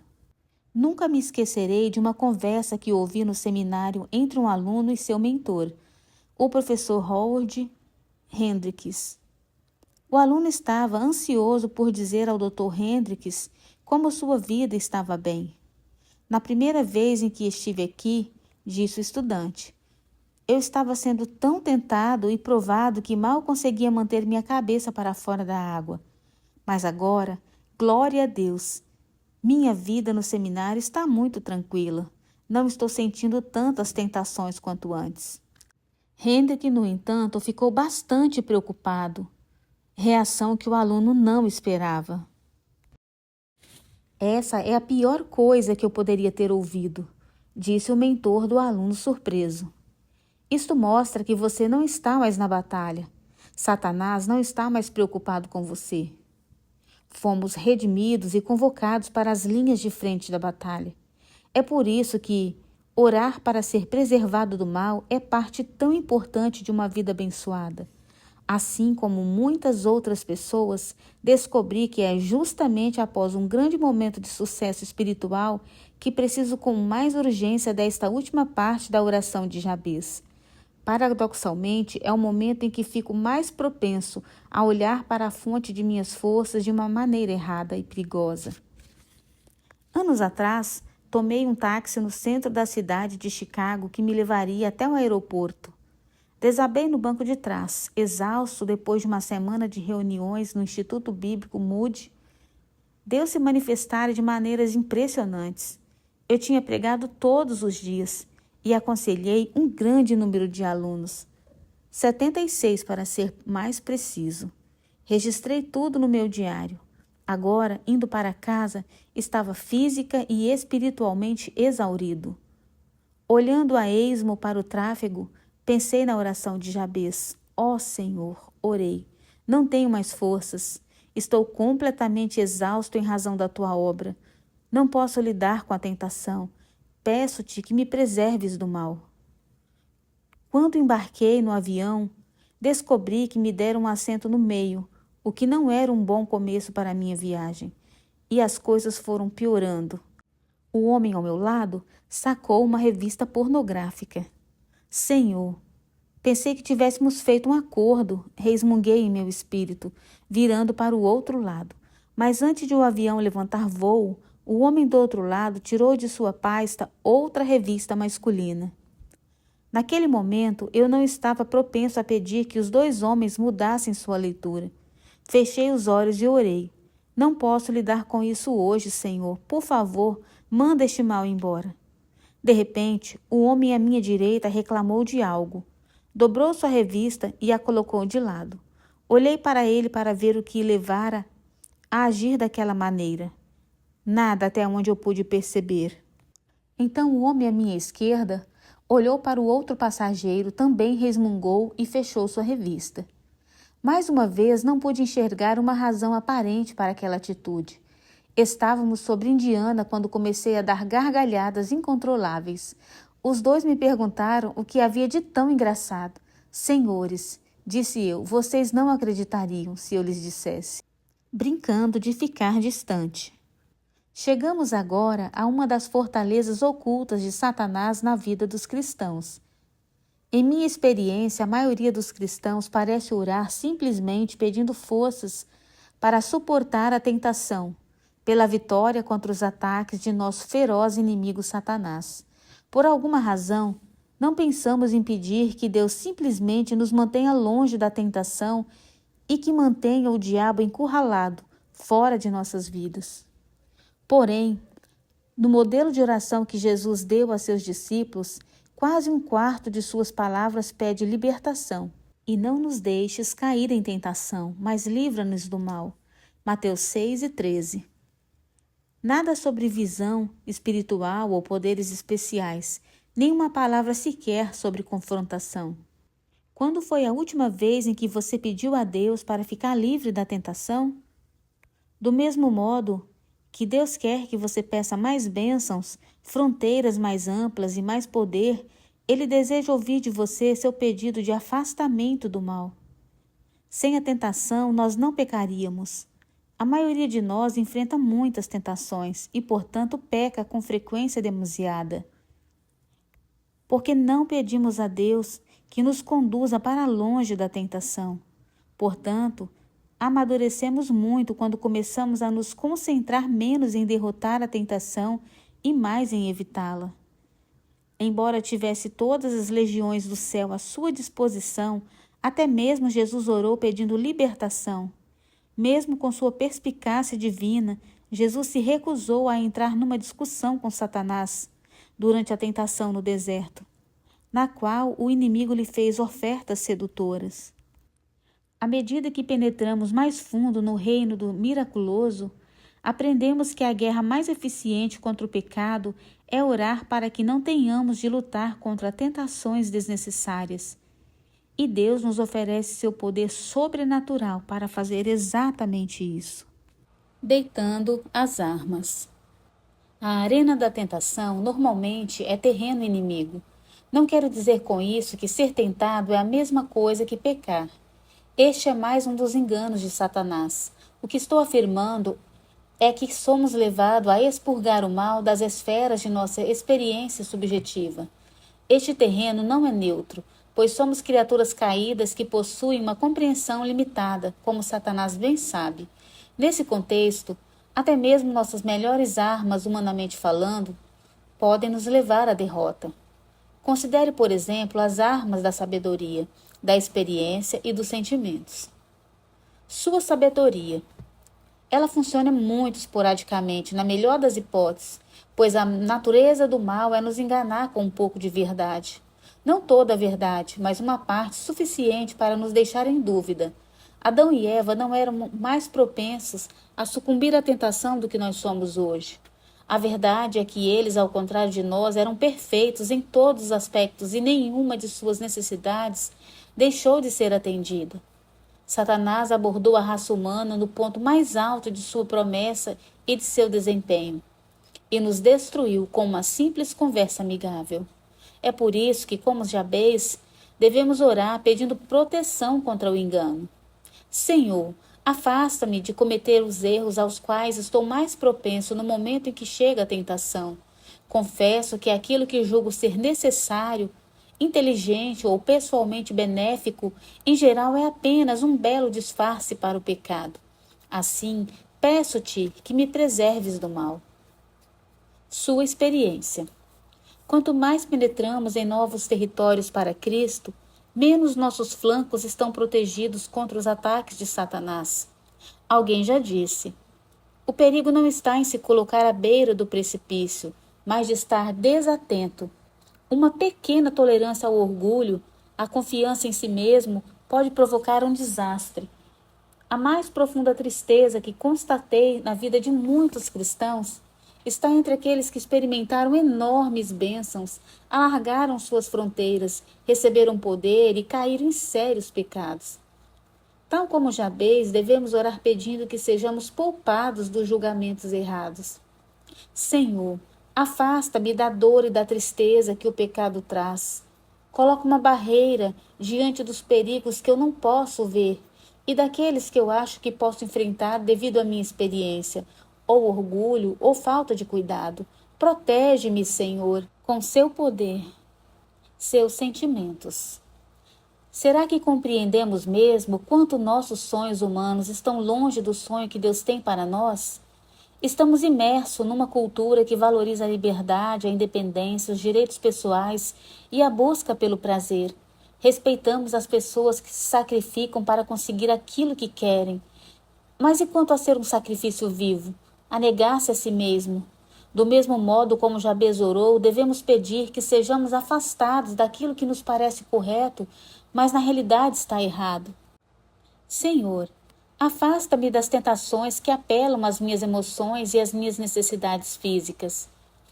Daquelas que penso equivocadamente que mereço ou que tenho o direito de desfrutar. Tu és a fonte de tudo aquilo que é verdadeiramente vivo e por isso peço-te que dirija os meus passos para longe de tudo que não vem de ti. Estes são pedidos de libertação que nosso Pai tem prazer em ouvir e responder. Testemunha da liberdade. Uma vez que Satanás se opõe de maneira mais contundente àqueles que começam a se tornar uma grande ameaça a ele e a seu reino, quanto mais Deus responder à sua oração de Jabez, mais você deverá se preparar para enfrentar ataques espirituais. Há momentos, porém, em que você não pode se afastar do mal porque, pelo poder de Deus, você está tentando lançar um ataque fulminante contra as trevas. Nesses momentos, você pode se manter confiantemente firme contra o inimigo com aquilo que Paulo chama de as armas da nossa milícia. 2 Coríntios 10, 4. Lembro-me de uma reunião de oração nos primeiros anos do movimento Promise Keepers. Os 25 membros de nossa diretoria se reuniram em oração. Pouco antes do início do evento, ao qual compareceram dezenas de milhares de pessoas. No estádio logo abaixo de nós, a opressão era tão forte que tropeçávamos em nossas palavras e ficávamos calados. A menos que derrotássemos aquela oposição tão intensa, saberíamos que não haveria razão para darmos início ao programa. Por fim, um dos membros se levantou e começou a atacar o mal com a verdade. Irmãos, a vitória já é nossa, declarou ele, confiadamente, enquanto nós continuávamos de joelhos. Com tal determinação, ele começou a orar, mencionando a verdade da vontade de Deus para aquele dia. Sua memorável oração foi algo mais ou menos assim: Senhor, é tua palavra que busquemos tuas bênçãos para esta grande multidão de homens e suas famílias. Sabemos que é teu profundo desejo conquistar áreas para o teu reino nessa geração, neste dia da história, neste estádio. E já te agradecemos o que farás aqui. A essa altura, O máximo que o resto do grupo conseguia fazer era concordar com ele em oração, colocando-se nas mãos do Senhor para que ele agisse em nós e a nosso favor. O peso que sentíamos era quase impossível de suportar, mas a oração de nosso líder não parou ali. Pai, é teu profundo e imutável desejo que teu Espírito Santo esteja aqui. E ele está aqui em nosso meio, movendo-se entre as fileiras de homens que se reuniram neste recinto. Tu estás aqui para trabalhar numa dimensão sobrenatural que mal podemos compreender, mas que sinceramente ansiamos, diante de teu nome, Senhor Jesus, que todo poder na terra se dobre, ou seja, exterminado. Em algum momento de oração, sentimos um romper de barreiras. Nossos apelos desesperados se transformaram em louvores e adoração. Sabíamos que tínhamos testemunhado a liberdade do Espírito Santo caminhando junto firmemente em direção ao centro do estádio para proclamar com ousadia os abundantes resultados daquilo que já havia sido conquistado em oração. Um legado de triunfo. Acho que Jabez teria gostado daquela oração. Ele quis viver livre do fardo do mal, porque o caráter irretocável de Deus e a imutável palavra do Senhor haviam lhe mostrado algo inimaginavelmente melhor. Fique fora da arena da tentação sempre que for possível, teria dito ele. Mas nunca viva no temor ou na derrota. Pelo poder de Deus, você poderá manter segura a sua herança de bênçãos. Você crê que nosso Deus sobrenatural vai preservá-lo do mal e proteger seu investimento espiritual? Jabez certamente cria e agiu de acordo com o que tinha em seu coração. Dali em diante, sua vida foi poupada da dor e do sofrimento que o mal traz. Paulo disse aos Colossenses que Deus lhes deu vida juntamente com Cristo e que, despojando os principados e as potestades, publicamente os expôs ao desprezo, triunfando deles na cruz. Colossenses 2, 13 e 15. Que maravilhosa declaração de vitória! Através de Cristo, podemos viver em triunfo, não em tentação ou derrota, fazendo do quarto trecho da oração de Jabez uma parte integrante de nossa vida. Estamos prontos para prosseguir rumo a um nível mais alto de honra, além de incrementar exponencialmente nossas bênçãos. Eis o porquê. Ao contrário da maioria dos portfólios de ações, no reino de Deus, o investimento mais seguro é também aquele que mais rende. 6. Bem-vindo ao rol de honra de Deus. Foi Jabez mais ilustre do que seus irmãos. Você acha que Deus tem seus favoritos? É certo que Deus disponibiliza seu poder a todos, e Jesus veio ao mundo para que todo aquele que clamar por seu nome seja salvo. Mas a história de Jabez, cuja oração fez com que ele recebesse de Deus o título de mais ilustre do que seus irmãos, pode criar a ideia de que Deus tenha seus favoritos. A experiência de Jabez lhe ensinou que um acesso igualitário ao favor de Deus não equivale a recompensa igual da parte dele. O que aconteceu às outras pessoas, citadas juntamente com ele em crônicas, como Ídibas, Azeupone ou Anube, por exemplo? Que honras e recompensas eles tiveram de Deus? Em resumo, Deus favorece aqueles que pedem. Ele não retém nada daqueles que querem e honestamente pedem aquilo que Deus deseja. Dizer que você quer ser mais ilustre aos olhos de Deus não significa arrogância ou egoísmo. Mais ilustre descreve aquilo que Deus pensa, não é um crédito que tomamos para nós. Você certamente estará cedendo ao impulso carnal e mundano se estiver tentando superar alguém, mas estará vivendo no Espírito quando lutar para receber o mais alto prêmio de Deus.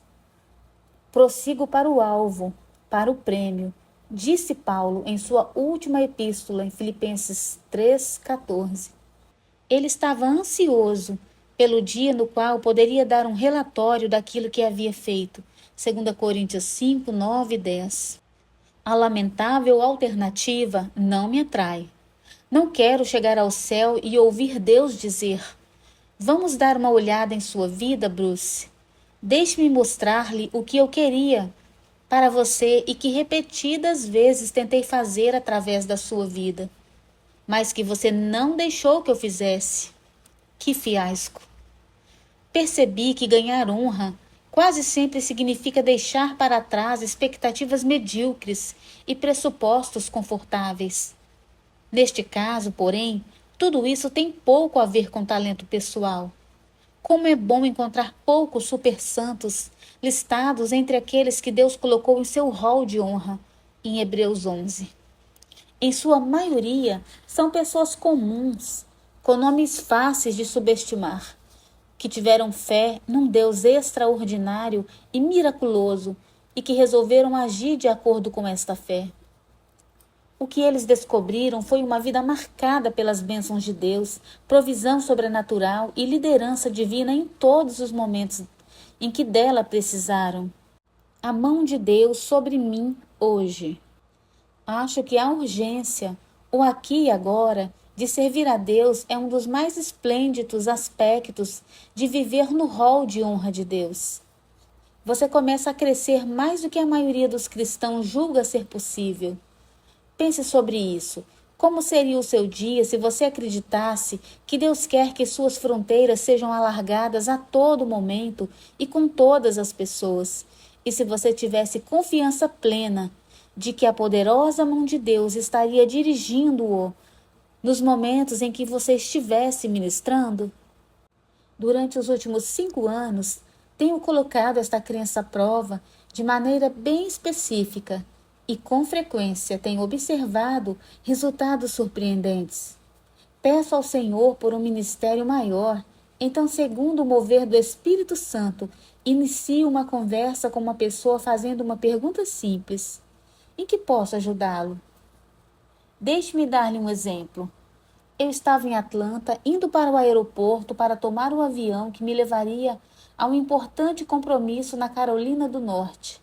Sem qualquer aviso, o trânsito foi ficando mais lento, até que parou. Um grande acidente havia bloqueado toda a pista. Quando ficou claro que eu perderia meu voo, orei dizendo: Senhor, por favor, atrase meu voo para que eu possa pegá-lo. Quando finalmente cheguei ao saguão de partida, vi muita gente reclamando. Estava claro que meu voo estava atrasado. Humilde e grato, fiquei imaginando se Deus tinha alguma coisa a mais em mente. Comecei a orar para que Deus pudesse arrumar uma oportunidade para que eu ministrasse. Em poucos minutos, aproximou-se de mim uma mulher, uma executiva bem vestida, carregando sua pasta de couro. Quando ela se juntou ao resto das pessoas que estavam esperando o voo, percebi que estava bastante agitada.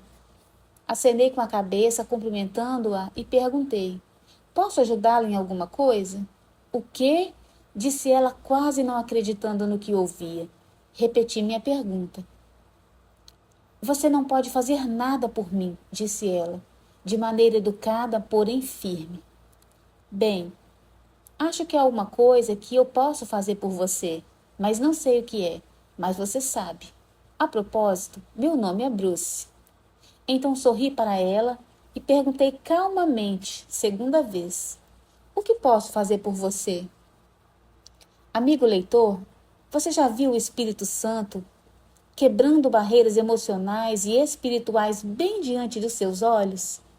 É uma experiência que você jamais vai se esquecer. A mulher respirou fundo, encostou-se na parede e começou a falar. Bem, estou indo para casa divorciar-me de meu marido, disse ela. É por isso que estou esperando este voo. Lágrimas brotaram de seus olhos. Sugeri que fôssemos a um canto mais reservado na área de embarque e pedi ao Senhor que colocasse sua proteção ao nosso redor e entre nós. Seu nome era Sophie. Seu traje perfeito e sua pasta de couro escondiam uma vida completamente despedaçada, fugindo da desilusão e do desespero. Seu marido fora-lhe infiel e também provocara outras mágoas. Muito embora ela quisesse consertar as coisas, para ela não havia mais jeito. Quando chegasse em casa, ela tiraria os papéis do divórcio de sua pasta. O funcionário da companhia aérea nos interrompeu. Archeville, certo? Vocês vão perder seu avião. Éramos os dois últimos para embarcar. Agora Sophie estava agitada porque nossa conversa teria de ser interrompida e ela ainda não havia acabado. O senhor vai nos colocar juntos, disse eu, sem ter muita confiança naquilo que eu mesma estava falando. O que você quer dizer com isto? Perguntou Sophie. Bem, ele não teve muita dificuldade para criar a terra. Por isso creio que ele pode nos colocar sentados juntos. Porém, quando olhamos para nossos bilhetes, percebemos que estávamos a 5 fileiras de distância. Ao chegarmos ao meu assento, o homem que estava no assento do meio, próximo a Sophie, ouviu-nos conversando. Virou-se para nós e disse: Odeio o assento do meio. Vou mudar de lugar para que vocês possam ficar juntos. Sophie afundou-se no assento ao meu lado, boca aberta. Durante o voo, conversamos sobre suas opções. Expus-lhes alguns princípios bíblicos e promessas também.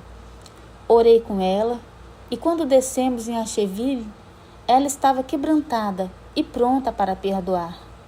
Ainda estava magoada, mas estava em paz, determinada a devotar a seu casamento o compromisso que ele merecia. Quando penso, de novo, desse compromisso divinamente arranjado, posso ver as pegadas de Jabez e sua pequena oração. Pedi por uma bênção de Deus para hoje. Pedi-lhe mais território, mais ministério e influência para Deus. E dei um passo adiante para recebê-lo. Dependi, precária, mas confiantemente do Espírito Santo, que guiaria meus pensamentos, palavras e ações em relação a Sophie, e que trabalharia no reino do sobrenatural para realizar aquilo que eu não fosse capaz de fazer. Pedi a Deus que impedisse que o mal, neste caso, até mesmo a mais ínfima possibilidade de um pensamento indevido, pudesse estragar a bênção que ele desejava conceder através de mim. Deixe-me encorajá-lo, meu amigo, a estender a mão em direção ao milagre. Seu pai conhece seus talentos, suas barreiras e a condição em que você se encontra a cada momento. Ele também sabe de coisas que você provavelmente não tem conhecimento. Toda e qualquer pessoa que está passando por necessidades terríveis e que precisa receber o toque de Deus através de você. Deus vai levá-lo a essa pessoa no momento exato e nas circunstâncias adequadas. Naquele momento você vai receber poder para ser sua testemunha. O ciclo de bênçãos. Ao repetir aqueles passos, você colocará em ação um ciclo de bênçãos que vai multiplicar aquilo que Deus é capaz de fazer em você e através de você. Esse é o crescimento exponencial a que me referi no final do capítulo anterior. Você pediu e recebeu mais bênçãos, fronteiras mais amplas, mais poder e proteção. Mas a curva de crescimento logo começará a se direcionar para cima. Você não alcançará o próximo nível de bênção e simplesmente estaciona ali. Você começa de novo. Senhor, abençoa-me. Senhor, alarga minhas fronteiras. E por aí vai. Conforme o ciclo se repete, você vai descobrir que está se movendo firmemente na direção de esferas maiores, de bênçãos e influências nunca vistas. Numa espiral que sobe e se alarga numa vida mais abundante para Deus. Ainda chegará o dia, e chegará diversas vezes, em que você se sentirá tão maravilhado com a graciosidade de Deus que lágrimas cairão por sua face. Certa vez, disse ao Senhor: Isso é demais. Guarda alguma de tuas bênçãos, Senhor. Se você é como muitos que usam a oração de Jabez, dentre os quais eu me incluo, então haverá momentos em sua vida nos quais se sentirá tão abençoado que vai parar de orar pedindo mais, pelo menos por algum tempo. Mas prometo que você fará uma associação direta, saberá sem qualquer dúvida que Deus tem aberto os armazéns do céu, porque você orou. Tenho de admitir, o ciclo de bênção fará um belo teste com sua fé. Você vai deixar Deus trabalhar em sua vida, independentemente de quais sejam as escolhas que Ele fizer? A vontade dele sempre será para o seu bem. Você vai se render a seu poder e amor e ao plano surpreendente que Ele tem para você? Espero que você opte por fazer exatamente isto. Você sentirá a alegria de saber que Deus se deleita com você. A única coisa que pode quebrar este ciclo de vida abundante é o pecado, pois o pecado interrompe o fluxo do poder de Deus. É como se a rede elétrica de sua cidade fosse danificada, impedindo que a energia produzida pela hidrelétrica chegasse até você. Todo o potencial das turbinas daquela enorme barragem seria inútil, ficando desperdiçado até que fosse restaurada a conexão. Depois de experimentar a bênção de Jabez, você precisa saber que ao pecar, vai sentir uma tristeza como jamais conheceu, por estar desconectado de Deus. É a dor de um dia ter experimentado a alegria sem medida de ver Deus trabalhando em sua vida e então voltar atrás. Quero encorajá-lo a correr de volta para a presença de Deus e consertar o relacionamento, custe o que custar. Não desperdice nem um minuto sequer do milagre de Deus, do milagre que Deus começou a realizar em sua vida. Há um bem indescritível esperando por você e sua família. 7. Apossando-se da oração de Jabez. E Deus lhe concedeu o que lhe tinha pedido. Quero desafiá-lo a fazer da oração de Jabez parte integrante de seu dia a dia. Para tanto, quero encorajá-lo a seguir firmemente durante os próximos 30 dias o plano aqui descrito. No final deste período, você perceberá mudanças significativas em sua vida e a oração estará prestes a se tornar um valoroso e contínuo hábito. Faça a oração de Jabez todas as manhãs e mantenha um registro diário, marcando num calendário ou num quadro que você separou especificamente para este propósito. Escreva a oração e colhe em sua Bíblia, na geladeira, no espelho do banheiro ou em qualquer outro lugar que faça lembrar de sua nova visão. Releia este livro pelo menos uma vez por semana durante o próximo mês, pedindo a Deus que lhe mostre as ideias importantes que você possa ter perdido. Conte a alguém que você assumiu o compromisso de um novo hábito de oração e peça a esta pessoa que lhe cobre o seu cumprimento. Comece a registrar as mudanças em sua vida, especialmente os compromissos marcados por Deus e as novas oportunidades que você pode relacionar diretamente à oração de Jabez. Comece a fazer a oração de Jabez por sua família, seus amigos e sua igreja local. É claro que aquilo que você apenas sabe sobre esta ou qualquer outra oração não vai trazer-lhe nada diferente. O que você sabe sobre libertação não vai libertá-lo de coisa alguma. Você pode pendurar a oração de Jabez nas paredes de todos os cômodos de sua casa e nada vai acontecer. Somente aquilo em que você acredita e por consequência faz é que vai desencadear o poder de Deus para a sua vida e promover uma mudança. Quando você age, está dando um passo rumo às melhores coisas que Deus tem para você. Sou uma prova viva disso. O resto da história. No primeiro capítulo deste livro, contei-lhe de que modo o fato de orar pedindo maiores fronteiras direcionou o curso e a qualidade de minha vida.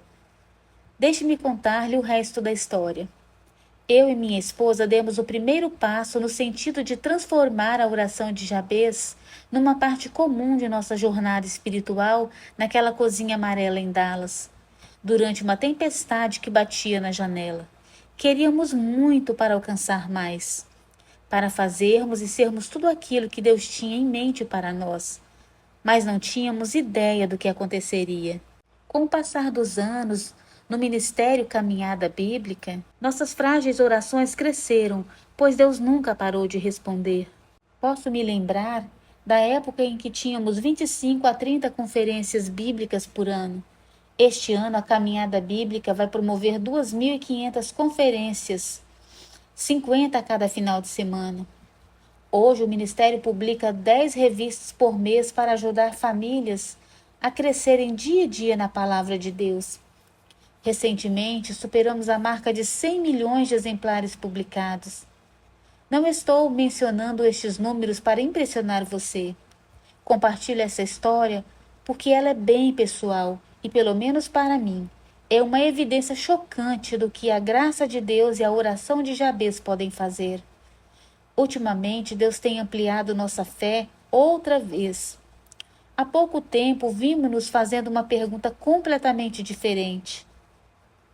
Não pedíamos, Senhor, alarga as nossas fronteiras, mas perguntávamos, Senhor, quais são tuas fronteiras? O que tu queres que seja feito? É óbvio que as fronteiras de Deus abrangem o mundo todo. Está claro que sua vontade é que alcancemos o mundo. Agora, assim, nosso grupo de liderança começou a questionar de que maneira poderíamos fazer isto acontecer. Então começamos a fazer a maior oração que poderíamos imaginar. Senhor, permite que alcancemos o mundo todo para ti. Em janeiro de 1998, demos início ao World Trade, nascido a partir da oração de Jabez. Isso é uma empolgante visão de implementar em 15 anos o maior grupo de estudo bíblico do mundo, 120 mil professores, equivalentes a um professor para cada 50 mil habitantes da Terra. Estou escrevendo esta última sessão do livro na Índia, onde estou para ajudar a treinar pessoas que possam ensinar a Bíblia, cumprindo a grande comissão de levar a palavra de Deus a todo vilarejo, cidade e nação. Apenas olhando aquilo que está acontecendo, posso lhe garantir que Deus ainda responde àqueles que têm um coração leal e fazem a oração de Jabez. Em seu segundo ano, o World Trade já foi lançado em 23 países, incluindo Rússia, Índia, África do Sul, Ucrânia e Singapura, alistando 2.500 professores. Nosso alvo para o terceiro ano são 35 países e 5 mil professores, e estamos caminhando além do planejado. Um líder nacional de missões disse-me que o World Trade tem tido o crescimento mais meteórico entre todos os ministérios cristãos da história. Humanamente falando, esse tipo de crescimento é inexplicável. Somos apenas humanos fracos que buscam ser puros e totalmente entregues a nosso Senhor, que querem o que Ele quer para este mundo e que avançam de acordo com o poder e a proteção do Senhor para que isto aconteça. Não sei qual o nome que você daria a isto, mas sempre o chamei de o milagre de Jabez. Redimidos para fazer isto. Tenho visto coisas impressionantes acontecerem na vida de pessoas como você, que sempre tiveram suspeitas de que Deus responde às orações audaciosas. Quando o menor raio de fé brilha em seu espírito, o conforto da verdade de Deus penetra em você e o faz instintivamente clamar: ó Senhor, peço-te que me abençoes. Também vejo em pessoas como você um entusiasmo crescente e uma ansiedade sadia por aquilo que vai acontecer em seguida, pois alguma coisa sempre acaba acontecendo. Suas expectativas espirituais passam por uma mudança radical, ainda que pareçam superficiais para outra pessoa. Você sente uma confiança renovada no poder presente e real de suas orações, porque sabe que está orando de acordo com a vontade e o prazer de Deus. Você sente no fundo do seu ser que é certo orar assim. Sabe, sem qualquer sombra de dúvida, que foi redimido para fazer isto. Pedir ao Senhor pelo bem maior que Ele tem em mente para você e pedi-lo de todo o coração. Junte-se a mim nesta transformação. Você vai mudar seu legado e espalhar bênçãos sobrenaturais por onde for. Deus desencadeará seu milagroso poder em sua vida agora mesmo. E para toda a eternidade, Ele vai derramar sobre você honra e deleite.